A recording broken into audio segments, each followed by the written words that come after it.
About 2 weeks ago, I was walking through the aisles of a CVS in Nashville, and I saw a kid playing with a new deluxe talking action figure. Giggling happily as he pressed the button, and the action figure recited its 10 catchphrases. It put a smile on my face to see that the voice was bringing such happiness to him. And as it so happens, it was my voice. Voicing characters in cartoons and video games is the thrill of a lifetime. But being able to lend a voice to a toy is one of the most rewarding things to do in voiceover, in my opinion.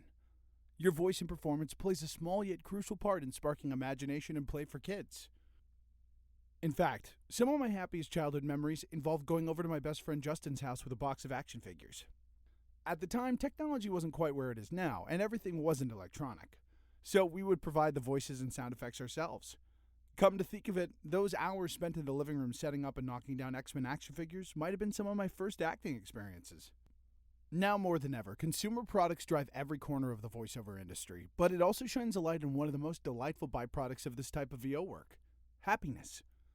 Sure, many of these toys can have small speakers, but that doesn't mean they make any less of a big impact, especially to a child. And sometimes working toys can even lead to the full animated treatment.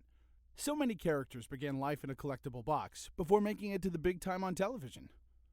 Barbie, He-Man, or even Stretch Armstrong, just to name a few. If you've never considered lending a voice to toys before, here's just a few places voice actors might find opportunities to voice toys. Action figures, talking dolls, and tie-in toys.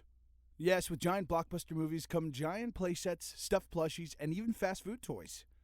It's not uncommon for these toys to be voiced using lifted lines from the film, with limited pre-negotiated usage. But occasionally, the original actors will pass on the project, and these toys require skillful sound-alikes to lend a lip. Talking cards, decor, and ornaments. At the time of publishing, it's September, which means that in just a matter of weeks, Halloween and Christmas decorations will begin surfacing for the usual holiday overhaul in shopping centers and toy shelves. And with it comes a lot of opportunities. Don't believe me? Take a walk through your grocery store and give a listen to the many novelty products that line the aisles.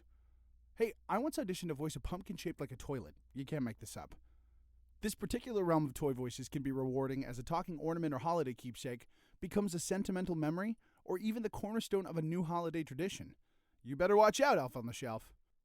Educational toys and apps. Ah, yes, we've come a long way since the cow says moo. Some of the most cutting-edge technology is used in kids' toys these days, and there have been some incredible technological leaps that integrate toys and phone apps, requiring an incredibly large amount of pre-recorded voiceover work. Now that we've discussed some of the fun and games of toy work, let's discuss acquiring work for toys. Since the client might be directly producing the voices for their toy or consumer product, it's often best to attempt to reach out to these toy companies and manufacturers directly. In fact, most of the toy work I've done has been directly offered from the company. Although I have received toy auditions through agents, they most often appear from toy and card companies that are located regionally throughout the country. One final word of advice. When pursuing work in toys, the one thing to consider is that often the rates are negotiated at a non-union buyout. Even under a union contract, sometimes it can be difficult to calculate the fair rate of compensation, especially if you happen to be working on the next Tickle Me Elmo. Here's wishing you a lot of luck in your pursuit of toy voices, but don't let them pull your talk string until you've negotiated fair compensation for your voiceover services.